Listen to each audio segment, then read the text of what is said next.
那随着我们对 LDNMP 这一套建站方法的灵活运用我在上周的时间呢，为大家又制作了一款全新的脚本，今天就会拿来跟大家分享。在短短的时间，我们就可以在一台服务器上搭建20个 WordPress， 这种搭建方式是非常恐怖的。我相信市面上有很多大的 WordPress 的云托管平台呢，他们都会运用类似的自动化来快速的为用户创建自己的 WordPress。但我们这个呢，我们抓得更死，我们有更多的掌控力，我们可以把我们的环境打造的更定制化、更新、更快速。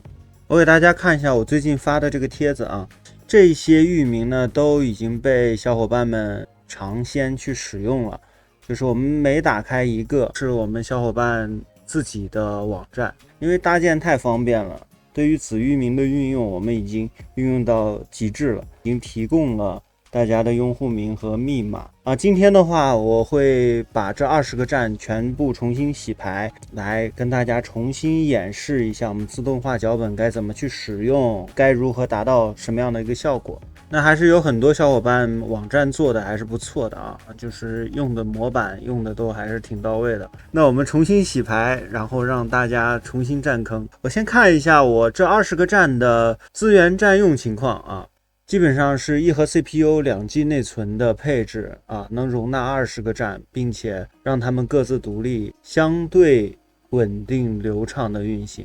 只能说是相对，因为这么多站在一台机器上会有一些性能上的衰减的。我们再看一下目录结构，随着我们对 LDNMP 的这个架构了解深入，我们可以到 Home 依然是在这个外部目录下，这些都是自动化配置的配置了这么多站的，那我要一个一个配置，是不是我要痛苦死了？然后包括证书，之前我们是用了一个证书，现在呢自动化呢它是证书都是独立的，一个公钥文件，一个私钥文件。再看一下 HTML， 我们之前自己定义 Web 1 Web 2，那现在它是域名自动生成的目录，就是 WordPress 的源码。自动化创建要远比你想象中的快速简单太多。这个 MySQL 里头呢这么多数据库，我会去讲我这个自动化脚本是如何设计出来的，包括他们的代码用法。相信在今天的节目当中会给大家很多受用，可以在 Windows 上运行，也可以在 Linux 上运行。好，现在就把这一台 VPS 给重装我们20个站就重新归零。就先讲 Linux 下如何使用 Python 来去运行我们这个自动化脚本。OK， 那我们通过链接进入 GitHub， 第一个是部署我们 LDNMP 的环境，第二步呢，你就可以去部署你的 WordPress， 然后当然你也可以部署苹果 CMS。 后期的话我会追加，比方说我们的可道云，比方说我们的论坛，都是一键的大家可以创建多个论坛，10台机器上创建10个论坛都是可以的。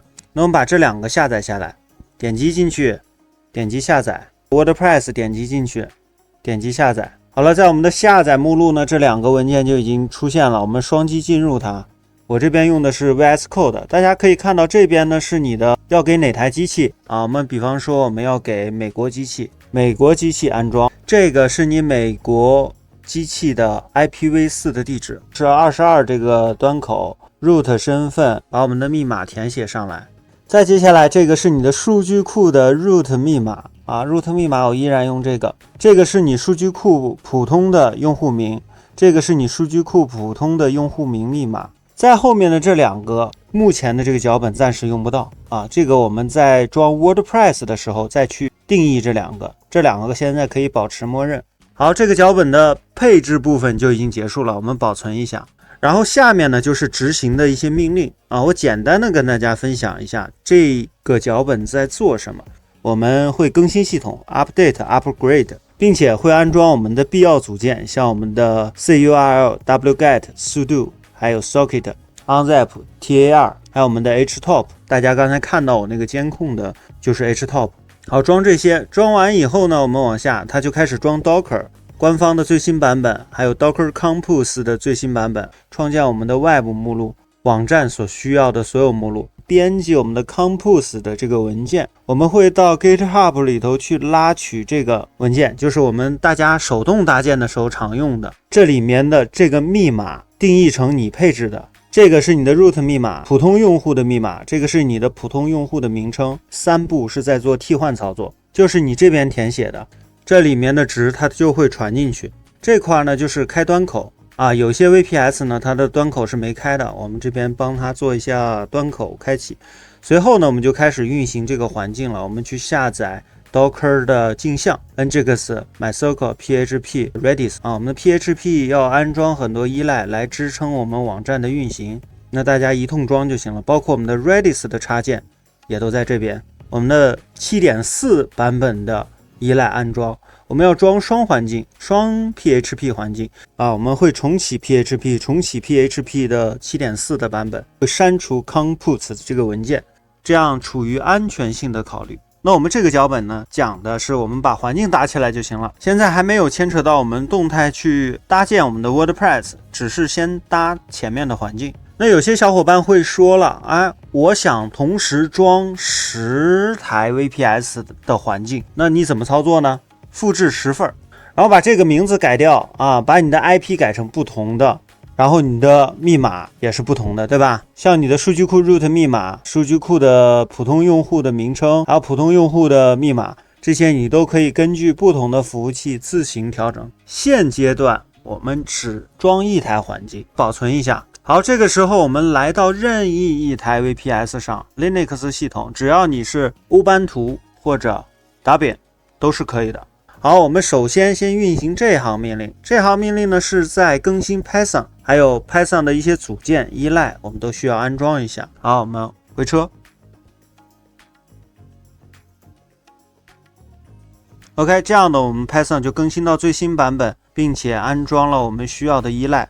我们可以查看一下我们的 Python 的版本。好，我们目前的版本是 3.9.2， 就是只要我们是 Python 3都是可以的，运行我们这个脚本。这个 Python 版本呢，它是跟着系统的发行版走的。那他们那边的软件库里头，目前最新的就是 3.9.2。创建一个 home py 的一个目录，我们进入这个 py 这个目录，回车。我们用 nano 创建一个 ldnmp 的 Python。好，回车。这时候让我们填东西了，里面的所有内容复制一下。好，右键进来，什么东西都不用改了，我们 Ctrl X， 这是组合键啊 ，Ctrl X Y 回车。好，保存完以后，我们就开始运行这个 Python 了。P Y T H O N 3空格，我们的 L D N M P 点 P Y 这样的。回车，它就已经开始在我们美国的那台机器上更新系统，安装 Docker， 全部自动化啊。我这边打印的日志呢，都是关键节点的日志。当然刚才我给大家看的那个脚本里头，这个脚本里头会有很多东西啊，我只是优化了一下，不让大家产生烦恼啊，就是捡重要的跟大家汇报。这个在手动版本的时候都跟大家讲过。所以现在是全套自动化，完全不需要任何管控啊，你就等就行了。前期装环境的瓶颈就是在于 PHP 这边的配置，因为它要装很多扩展，这些扩展呢都是要一个一个安装的，所以是比较花时间的。等了大概5到10分钟吧，这都已经安装好了。最花时间的就是这两个 PHP 的最新版配置和 PHP 7.4 的配置，我们就已经搭建好了。那接下来我们就来安装 WordPress。我们回到目录，把这个搭建 WordPress 点进去啊，我们要配置一下样本，我们把它删掉啊，去把你刚才这个配置给它复制过来，从环境这边复制啊，这样呢是万无一失的。然后来到你的 WordPress 这个里头粘贴进来，这一行就代表一个 WordPress 站。那这个时候后2个就起作用了，这个我们就用我们自己解析好的域名，这个里面我们提前在 DNS 里头已经解析好了20个域名啊，这个是我之前的，看到了吧？这边这么多啊，都没有开小云朵，因为我这个是做范例嘛。那大家如果想创建不同的话，那你就前缀2级域名的前缀，你就给它自己定义。好，那我们第一个站就是 web1 len eu.org。对对吧？那我们这个数据库呢，就是第一个数据库，一个是域名，一个是数据库名。好，那这个呢，我们就复制，创建12个。好，那我们把这块改掉啊，数据库名一定要不一样啊，大家应该有更快的方法啊，我这边有点蠢。12个 WordPress， 我留大概8个，我待会儿要创建苹果 CMS， 我们保存一下。我们看到刚才我们创建了一个 LDNMP 的 PY， 那我们现在再用 Nano 来把 WordPress 给它创建出来。回到这边，我们任意键退出啊，因为它刚才环境已经搭建好了。我们 Ctrl+L 清空一下，右键进来，回车。好，现在我们又可以输入 PY 里面的内容。回到 VS Code 啊，我们把它们全部复制。好，我们右键粘贴进来。好，其他什么东西都不需要改，这边也没关系啊，它这边有点文本上的错误。Ctrl+X 组合键，然后 Y 回车。好，这样的我们保存了。我们依然用 Python 去运行 WordPress 这个 PY 文件啊，回车。好，现在大家就可以等了。现在没有任何提示，大家不要觉得卡住了还是怎么。现在它就在生成我们的 WordPress。我们把这个计时器打开，这个现在是2点多，对吧？我们看一下它多长时间创建一个。好，它现在已经建好了一个 WordPress， 因为它现在还在不断的去创建。那我们来看一下一个站，大概我计算过，大概快的话是45秒一个。那我们就稍微等一会儿。好，又好了一个。这边最花时间的其实是申请证书，如果申请证书速度快的话，基本上20秒一个站。第4个也好了，那是30秒一个。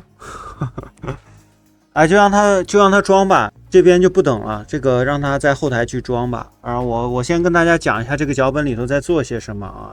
首先啊，它会停止 Nginx 申请证书。这个蓝颜色的呢，就表示传进来的域名，就是你自己配置的那个域名。证书申请成功以后呢，我们这边会重新启动 Nginx。再接下来，我们需要配置 Nginx 的配置文件啊。配置文件呢，就包括所有的带域名的啊，它都帮你替换成你自己的域名。你这个 Nginx 的站点 configure 啊，它也会改成你域名的格式。再接下来呢，我们就下载源码，创建一个你的域名的目录，然后进入你域名的这个目录，然后去下载源码。理论上来讲，任何的源码，只要把这个地方换了一下，然后搭建不同的网站，配置那个 WordPress 的专有信息。源码下载好以后呢，它现在这3个容器都没有权限，所以我们要把这3个容器的权限给它，创建我们的新的数据库，就是刚才大家配置的那个数据库。然后我们就要重启这3个容器，随后呢，我们的网站就搭建好了。我们这边已经搭建了第11个网站，还有最后一个网站。好了，这12个网站我们都已经搭建完成了，我们选择这个吧，进入到这个向导了。所有的站起初都是这样的一个向导。因为这样好记嘛，就是 Web6 我们就对应 DB6 的数据库，我们是在这边配置的我们的 username， 然后在下面的这个密码就是这个 localhost， 我们改成 MySQL 容器的名称 WP6。接下来我们就可以点击完成，看样子不错，我们已经连接上了我们的 MySQL 数据库。接下来呢，你给它一个名称，我们直接登录。再接下来这个插件呢，我们可以删掉。之前手动的时候呢，我们删插件是会跳 FTP 的，现在我已经解决了。大家这个上传，我现在是50M 以内的，大家都可以上传啊。如果大家觉得不够的话，到时候再跟我说，我会帮大家去调整一下。为什么设定成50而不是更大呢？是因为出于安全性的考虑吧。这样的我们的前端网页就是这样的一个多彩的，非常方便了。这个大家可以自己去玩了。有一些大佬呢 WordPress 可能用的比我还溜，所以我在这边就不班门弄斧了。那我就不再试了，我刚刚只是抽查了一下。我们还是通过博客，然后到我们的 GitHub， 我们下一个苹果 CMS 的。未来我会在这边放更多的，然后我们把它下载下来。这根据大家需要，有点像是应用市场，你想建哪个站你就下哪个就可以了。好，我们把这个删掉，复制我们 WordPress 里面的随便一个，因为这个信息都是我们填好的。好，复制过来。OK， 我们这边13，剩下的8个站就用苹果 CMS 了。好，我们的域名和数据库改一下，其他什么东西都不要动了。这脚本的唯一的一个改动在这儿，去下载苹果 CMS 的源码，去安装主题，去配置主题，那其他的全部都一样。回到博客，我们刚才创建了一个环境的，创建了一个 WordPress 的，接下来我们再创建一个苹果 CMS 的，复制进来。好，这时候我们可以输入苹果 CMS 全套 Python 脚本 ，Ctrl+Y 回车。OK， 接下来我们用 Python 3这个空格再运行一下我们的苹果 CMS 的 Python 脚本。当然，我们现在的这个 LDNMP 的这个环境，大家手动搭建任何网站也都是没有问题的。你可以去创建配置啊，创建源码目录啊，然后创建数据库啊，跟我们手动搭建是一样的。我们着重关注一下上一期就是纯手动搭建的。现在的这一期呢，主要是给小白啊，或者说基础不是那么强的，或者说大家已经了解这个原理了，我不想再徒手每一次搭建了，大家就可以用眼下的这个方法，简单的配一下域名解析，数据库叫什么，你就可以快速的建站了。然后这8个站呢，还在创建，所以一般小伙伴们不会像我这样的这个需求还是比较少啊，除非说你是管理员啊，你给别人分发网站用。但一般小伙伴呢，就是创建1、2个站撑死了。像我这一台机器上创建20个站，属实疯狂啊！我们随便点一个18这个吧。OK， 这样的我们就来到了苹果 CMS 的向导啊，这些我们全部就没什么太大问题了。我们就使用这个 MySQL 容器的名称，对，我们能跟域名对上，这样的不会串。哎，现在出问题了，我们再用一下，哎，还是出问题，再试一下。好了，这时候连接成功了。然后后台你给它一个用户名密码，这时候就连上了。那我们发现这个后缀呢是改掉了，我们这边要用 VIP。获取下来以后，关注我苹果 CMS 的视频教程啊，这个边我就不再多跟大家分享了。好，这就今天全部的内容，这些网站已经都复活了，随便点一个，大家的 WordPress 又从零开始了。那我们下期节目再见，拜拜。